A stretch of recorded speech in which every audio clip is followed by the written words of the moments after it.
So sometimes it feels like decisions about the college happen somewhere far, far away. And as an online student, you're not in the room where it happens.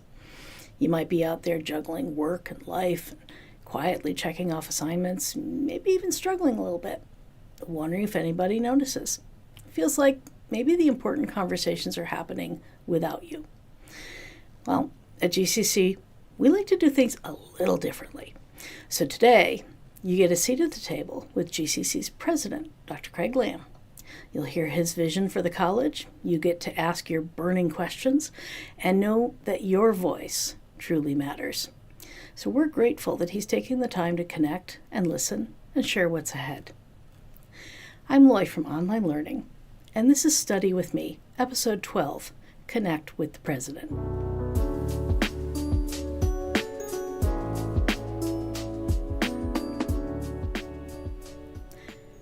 So tonight I'm joined by Dr. Craig Lamb, president of GCC, and as president he oversees the operations and the future direction of the college. But what really stands out, at least for me, is his student-centered and data-driven approach. Craig is nonstop, constantly thinking, planning, and working to make sure every student, including those learning online, has the support and the opportunities they need to succeed. So, Dr. Lamb, thank you so much for being here tonight. Thanks for having me, Loy. All right. Well, before we dive in, can you tell our listeners a little bit about yourself and your role as president and what it means to you to serve GCC students? Sure. So my history at GCC started about 12 and a half years ago. I actually started off as the Dean of Distributed Learning, and one of the areas that I oversaw and worked very closely with was online learning. So I appreciate that you're doing this work, and it's somewhat near and dear to my heart. Been at GCC for 12 and a half years, and in that time I progressed from the dean role into the vice president for academic affairs and provost position. And then about a year and a half ago, our previous president retired, and there was a national search, and I threw my hat in the ring for that, and the board of trustees appointed me into the role. So I've been in this position since August 1st of 2024. And I can say with certainty, when I arrived at GCC 12 and a half years ago, it was very much a feeling of this is going to be my career institution. I started off my career at SUNY Plattsburgh, moved on to the University of Connecticut. I was there for just 2 years. And then I moved to Empire State College, which is now Empire State University, and I was based out of the Albany area, and I was there for about 8.5 years before coming to GCC. Those other 3 institutions were wonderful, but I knew coming to GCC that this was very much the organization that I wanted to be part of for a variety of reasons. 1, the students are amazing. 2, my background is very similar to a lot of the students that we serve. I grew up in a very small and under-resourced school district in central New York. My graduating class was about 67 individuals. I had been told most of my life that college wasn't really a path that I would go on.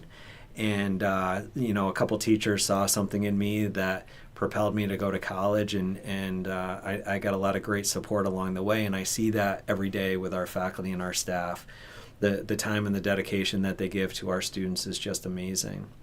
The college is in wonderful shape right now. We're starting some new programming in the trades area, so if you're interested in welding, CNC, HVAC, refrigeration, industrial electric, we have been launching these programs over the last year and a half to a lot of excitement and interest in the region.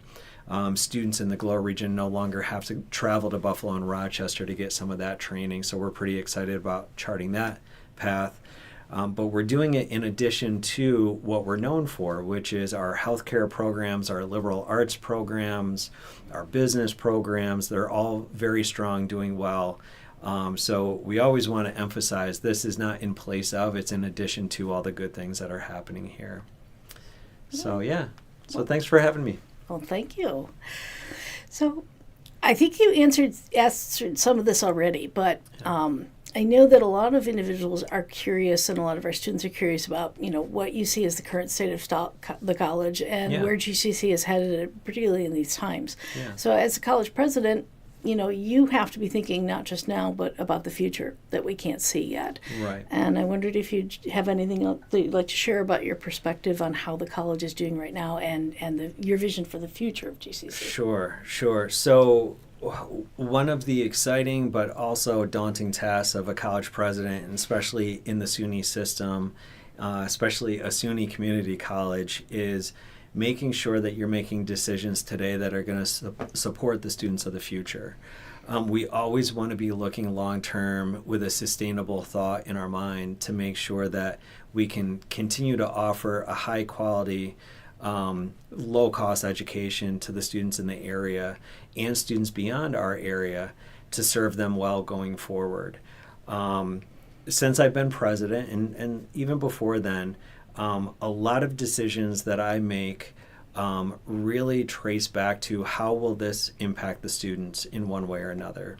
An example I can give you is in my first year as president, we spent a lot of time looking over the financial state of the institution, and throughout the course of the year, we made a lot of very smart decisions that allowed us to keep our tuition and our fee structure flat for students. Mm-hmm. What we had found is over the last 8 to 10 years, our tuition had grown a little bit year after year, but those little bits add up. So our tuition and fee structure had grown about 34% in that 8-year period. And what we want to make sure that we're always doing is providing that value option for individuals where we are providing a service and an education and an experience in a way that still allows individuals to take advantage of us in the first place. And to do that, we have to ensure that we keep our tuition and our fee structure low so that students can engage with us. Making college affordable is important.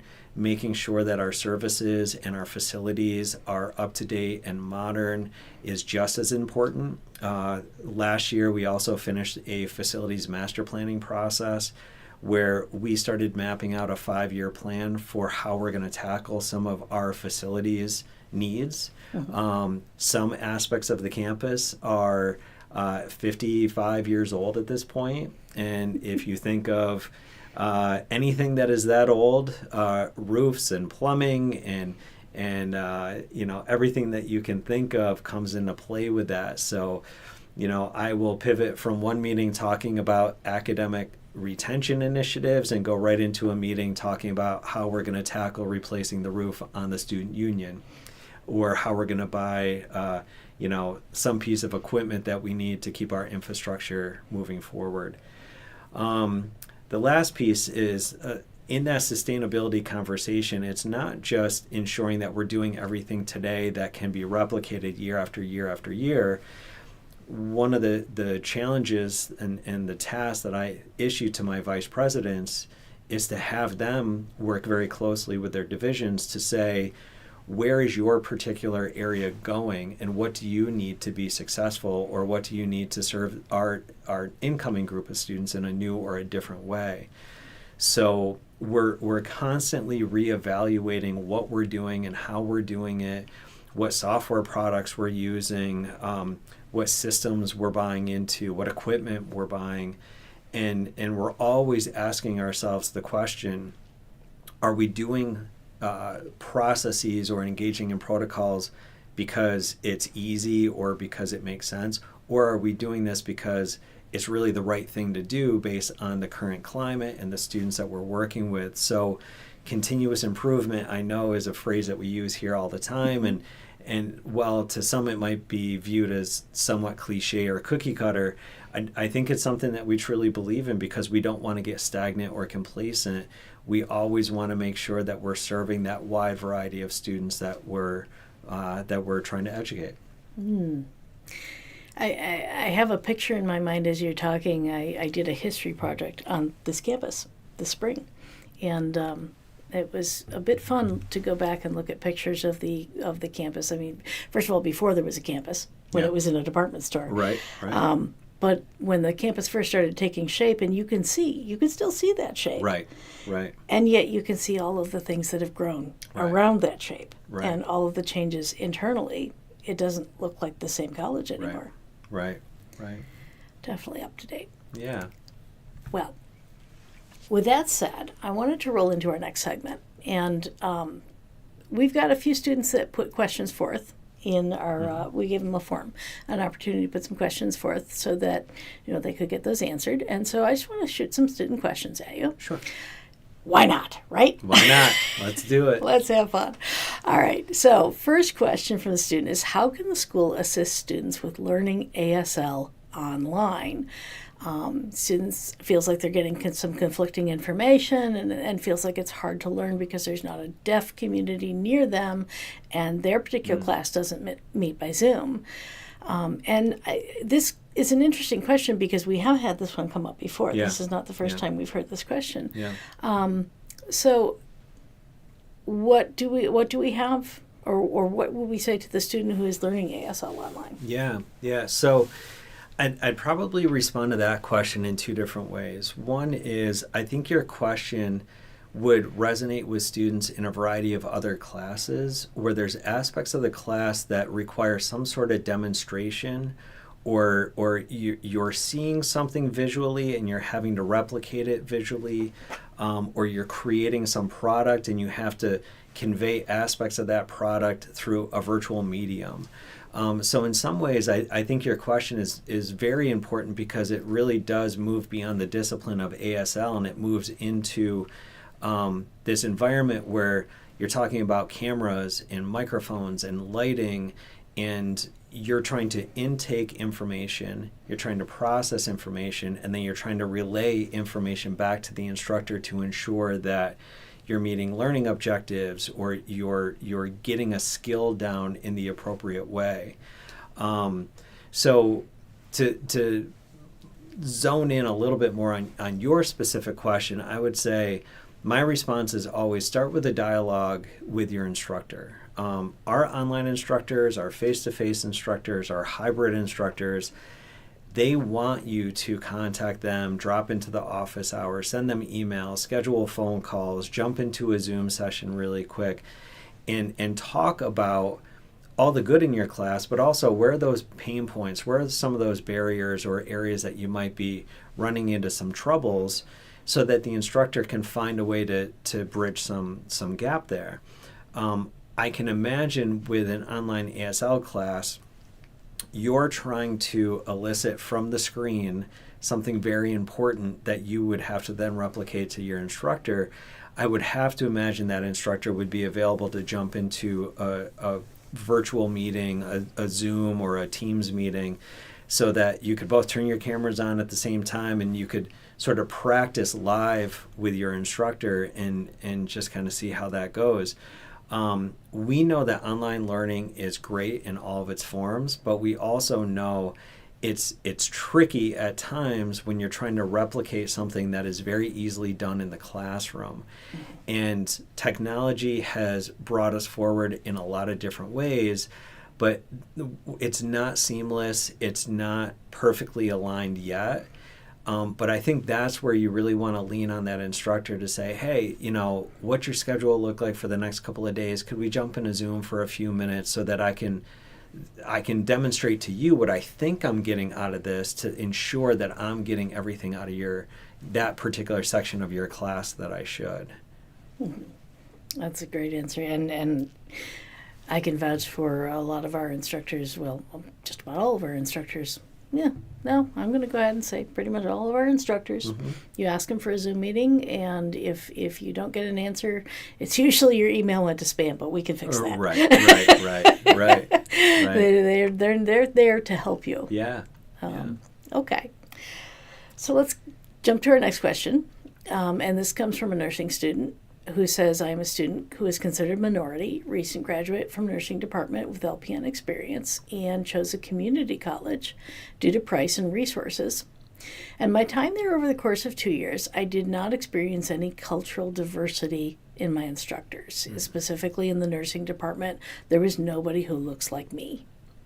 So what do we say to our nursing students? Yeah, so this is a very important question for me specifically because in my previous role, I worked very closely with the nursing department, actually all of our healthcare programs, in exploring opportunities to diversify our faculty.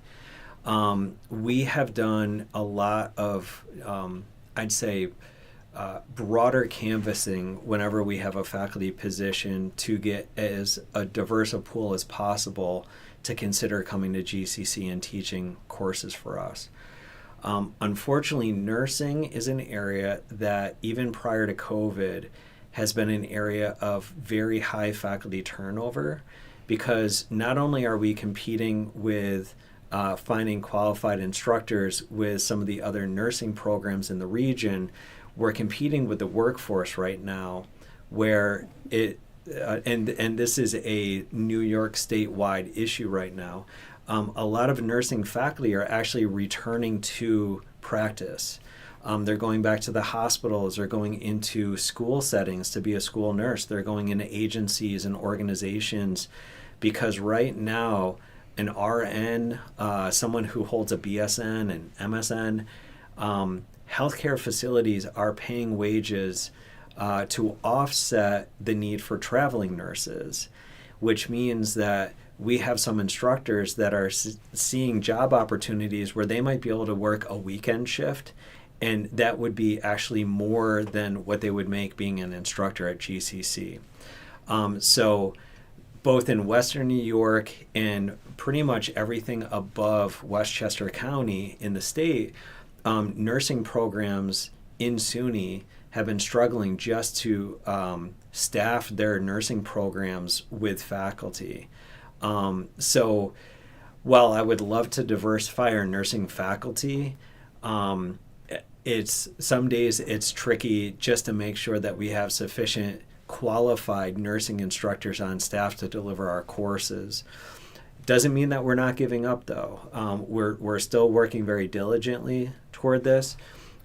We have dedicated some additional resources to try to find not just individuals who identify as an underrepresented minority in the nursing field, but also males in nursing. We've dedicated some federal funding that is working both on the faculty side and the student side to bring what the federal language suggests as non-traditional by gender into certain fields. So that would be like female students into criminal justice and into IT programs and into some of our STEM programs, males into nursing, into respiratory care, into physical therapy assistant.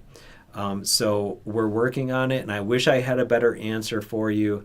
But please know that myself, our provost, our director of nursing, the dean that oversees our nursing program, our HR office, we meet on this particular topic at least twice a semester, and we're still working toward trying to diversify the faculty that much more.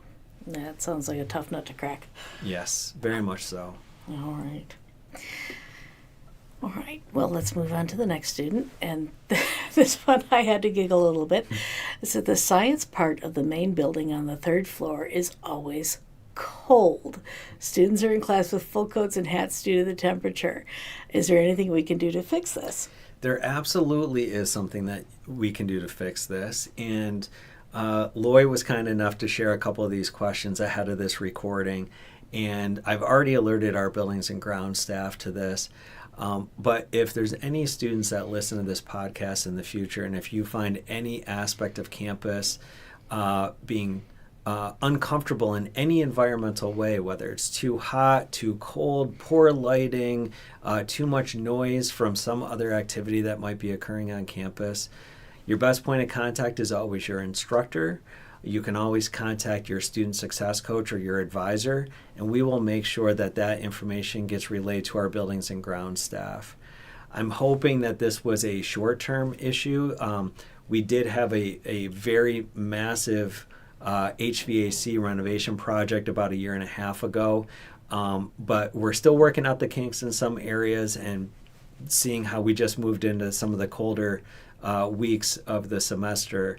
I'm hoping that we've already solved the issue by the time you're listening to this. That would be good. Yeah. Well, and I think we mentioned before, I mentioned about the campus, the central part of it. You could still see the central part of it. Yes, yes. And then you see all of the things that were built off of it. Right. And that has to make for a super complicated system. Yes, yes, yeah. We as an organization invested several millions of dollars to upgrade our HVAC system about 18 months ago. And it's heating and air conditioning and making sure that the moisture control is good in the whole facility, making sure that we're pulling in a hearty amount of fresh air from the outside. So yeah, it's a very tricky process to facilitate. No, I would think it's quite a beast. Yeah, yeah. Okay. All right. Well, our next question, I think, is from an online student because I'm pretty sure they're talking about Brightspace here. Okay. And they say the organization of classes is confusing, and every professor seems to use a different system, and you're looking through all the menus, trying to make sure you're not missing something. And all of them being different can be very confusing. Yeah, yeah. I feel your pain on that.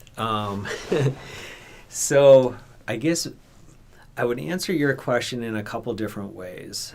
First, I would say Loy and her colleagues here in online learning work very, very hard to try to set up overall template structures so that when you walk into each course, you have a general sense of where to find some of the core information. So, hopefully in a perfect world, you walk into any new course, even a hybrid course or a face-to-face class that's using Brightspace, and you can find the instructor's contact information. You can find where the actual content, the meat of the course resides.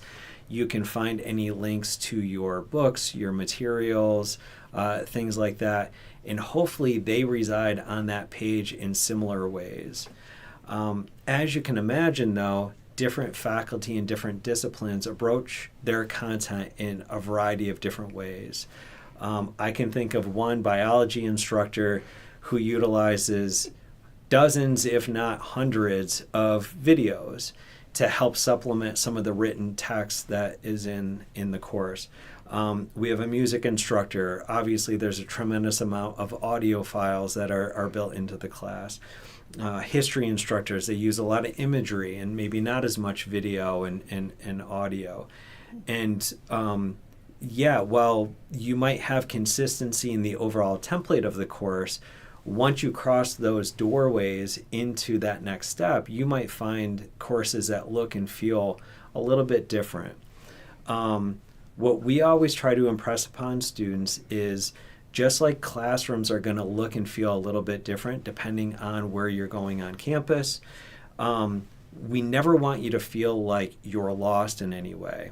So if you feel like you're having a hard time finding your way around a course, please contact your instructor. And while vocalizing that to them might help with sort of a short-term issue that you're running into, that's going to also send a message to the instructor that there might be other students that might be also having a hard time navigating their class, and what maybe makes sense to that instructor might not make intuitive sense to the students, and the instructors want that feedback. They're consistently revising their classes year to year, semester to semester in some cases, and the more feedback that they hear about your class, the better as they go through those revision processes. We never want the student's ability to navigate a class come in the way of them actually engaging in the class. So I would say contact your instructor as the first point of contact. I would also say too, if you run into a significant issue, you walk into a class and things just look like the checkerboard's been flipped over, you're always welcome to reach out to the online learning office, because you might be stumbling upon a larger issue and having the staff jump in to assist might be warranted at that point. Absolutely. Yeah. Absolutely. And it's interesting that leads into our next student comment. And I think this next one is not a question. I think what the student is trying to do is express a suggestion. And he says, connecting with your online professor is so important. At the beginning of the semester, maybe you could have like 3 choices for student drop-in times to meet the professor at the start and make that required so we would all make that connection. That's a really, really good suggestion. I one of the downsides of being the college president is I don't have the time or the capacity to teach courses. But when I did teach courses, when I was a dean, when I was a vice president, prior to my arrival at GCC, when I taught my online classes, I never wanted students to feel like they didn't know me in some way. And a couple of the strategies that I would utilize is I would take a lot of video of myself, even if I was just giving general feedback about upcoming units in the class, just so students could see and hear me, and they could hear the cadence of my voice. They could see how I would shift my body when I talked. But I would also make myself available through, at the time it was Zoom or some other web conferencing activity. And I would say, hey, I got office hours. And even if you want to come in and chat, if you want to talk about the content as it applies to a different class, if you want to come in and talk about something that is inhibiting your ability to engage with my class, like, let's get connected early and let's get connected often. And I think for the most part, you'll find that the vast majority of our online instructors would be very, very open to some of the things that you're suggesting. I would say if an instructor doesn't intuitively build that into their class right out of the gate, in the first week, reach out to them and say, hey, could we schedule a quick phone call or a quick Teams meeting? And my guess is they would definitely take you up on that. Mm-hmm. Yeah. I think it's hard sometimes for some, especially for some of our younger students, to get in the mindset of, we're all grown-ups here. Right. And it's okay for you to reach out to your instructor Right. and say, hey, Right. let's have a meeting. Right. Yeah. Well, and, recently we've seen a little bit of an influx with returning adult students who have been out of any kind of educational setting for 10 or 15 years. And I had a conversation with a student a couple weeks ago who said, I'm just so fearful to ask for help because I have not done this in a long time.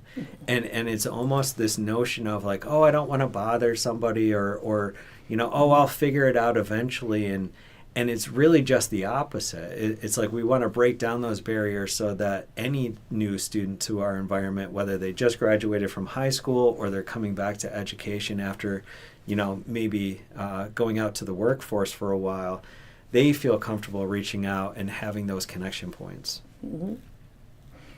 Right. So let's talk about the next question here. Yeah. A student has a regular issue with dyslexia and said that it is very rare that professors will use dyslexia-friendly fonts. And there are specific dyslexia-friendly fonts that are recommended, but nobody seems to know about them or use them. Wow. So, good question. I feel like I'm relaying my cookie cutter answer. Always go to the instructor. Always go to the instructor. In this particular case, though, we would most definitely understand and appreciate if you didn't want to disclose the fact that you have dyslexia to your instructor. And we have systems and structures in place to assist you without having to share personal information with your instructor, like a medical diagnosis, learning disability, or anything else that might be impacting your personal life and your ability to be a student. We do have an office on campus called Access and Accommodations that work with students who have a wide variety of needs, whether they're short-term, long-term, chronic, and everything in between, where you would be able to work with some of our professionals in that office to talk about your dyslexia. They would work with you to identify what are accommodations that would be helpful for you to basically be placed on a level playing field with all of your peers in your classes. They would then reach out to your instructors and talk to them about accommodations that would be necessary for your class without disclosing any information that you might want to keep to yourself. I personally, I've taught online for probably, I'd say when you add it all up, about 15 or 16 years. And I was not aware that there were specific fonts that were helpful for students that had dyslexia. And my guess is the average online instructor might not be aware of that either. But I think they would love to know that information so that they could build that into their future iterations for other students.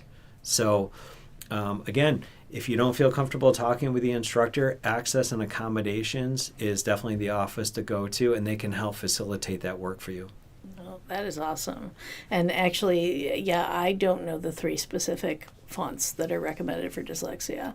So it would be interesting. It would be nice for the student to come up and just say, hey, these are the fonts that I would like you to use. Right. Don't even have to tell me, don't have to reveal anything. Just these are fonts that I find easier to read. Right. I agree. And I will give a little bit of kudos to the online learning office because they've been very, very ahead of the curve in trying to make all of our online courses accessible, even if we don't know if a student is enrolled in the course that has a specific accommodation need. This actually goes back well before COVID, where the college redirected some federal funding to hire somebody whose job it is to come in to make our courses as accessible as possible. But we recognize that as different information comes out and as different needs come to the forefront, we're always working toward a goal, but we might not have every piece and every box checked. So the more information that we can get from the students, the better on that, and we'll do our best to respond. Right. And I feel like sometimes too, when we have a goal, we meet that goal, and then, there's a better goal. Right. Oh, exactly. And speaking on behalf of myself, I'm colorblind to several colors in the green and the brown area. And I know how frustrating it can be when you go into someone else's content and you're sitting right next to someone and they see something very different than what you see.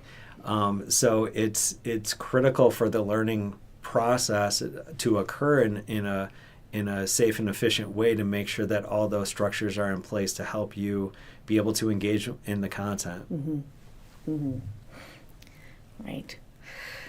So we have one more student, and again, I don't know that it's a question, but the student did put a comment in there, and I thought it would share it. And a nice closing note. Yeah. Students, it's very important that you're having this session today, asking for opinions and caring about the students. That it really demonstrates how much the college is actively listening. Oh, that's a great comment. And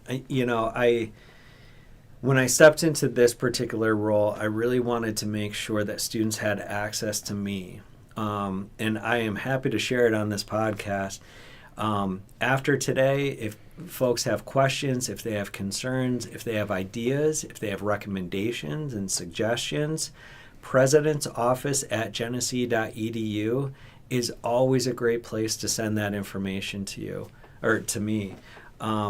I might not know the answer. I might not be able to respond immediately. I might have to reach out to a member of my team or a member of their team to get the best answer for you or for us to take your feedback into consideration for our planning purposes.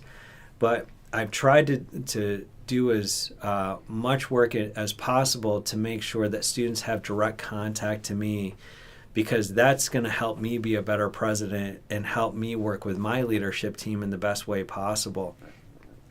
We are, what I like to refer to as a flat organization.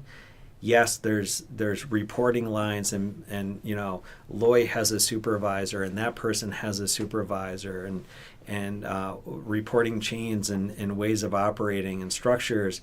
But we really try to flatten those structures as much as possible to the point where when I walk down the hallway, I want students to just be like, oh, hey, it's Craig. How are you, Craig? Like it's not Dr. Lamb, and that goes for faculty and staff as well. My vice president's team, they try to make themselves available to students as much as possible, whether it's Kathleen Landy, who's our provost and vice president for academic affairs, to talk to students about how is the academic side of their life going, to Dr. Kim McKinsey Mabry, who talks to students about the non-academic side, but maybe more the student life side, the student community side of their experience. Or even our chief financial officer, the budget person, Gina Weaver, who's talking to students about their experience with our food services, with our bookstore, whether they're on campus or engaged at our campus center. So we really want to break down those barriers, because the more that we see each other as people, less as, oh, I'm just a student and you're an administrator, the more we break down those barriers, the more information is going to flow, and the more that we can get from you your ideas to make this whole endeavor better. And that's really what we're striving for. At the end of the day, we want to do everything in our power for all of our students to meet their educational goals, whatever that looks like. It could be to get a degree and go into the workforce. It could be to get a degree and go on for a 4-year degree. It could be just to take a couple courses because they have an interest in the topic. But whatever that is, we want to make sure that we're responding to this organization in such a way where you're able to meet your educational goals. That's why we're here. That's awesome. And I think that's where we're going to wrap up tonight. Sounds good. So, Craig, thank you so much for being here and for everything that you do to guide the college and make sure students are seen and heard and supported. And to the students who are listening, hey, you got to rise up tonight, share your questions, make your voice part of that conversation that's shaping your college experience. And we will put President's Office at genesee.edu. Perfect. We will put that in the comments of the video after YouTube saves it so that it's right there. But before we sign off, I have one more final question, Sure. which is, what do you say to students if they ever feel like lost or confused or they're just unsure about the next steps in their college journey? Yeah. I think my immediate answer is talk to somebody. Talk to an instructor, talk to an advisor, a success coach, someone in student activities and student engagement and inclusion, a librarian, the front desk counter person at the records office. Talk to someone.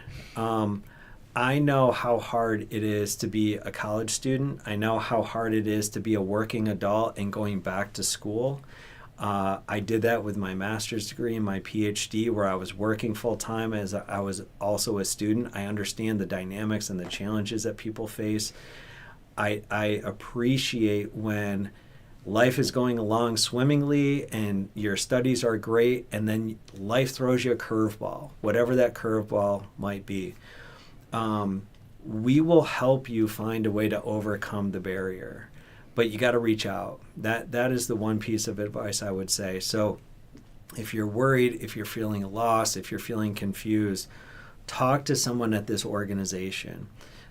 That person might not be able to help with your particular situation, but they will guide you to the supports and the services and the individuals who can. And we want to help you reach that goal, whatever that goal is. So just reach out. You can even use President's Office at genesee.edu. I will help if I can. But reach out to someone here. All right. Well, thank you. And thank you for being with us tonight. And for those students who are live and those students who will listen later, thank you for being with us tonight. And I'm Loy from Online Learning. And now you get to hear our mantra. Okay. With the podcast has a mantra, right? Yeah. And our mantra is progress, not perfection. Perfect. I love it. Yeah. All right. Thank you, Loy.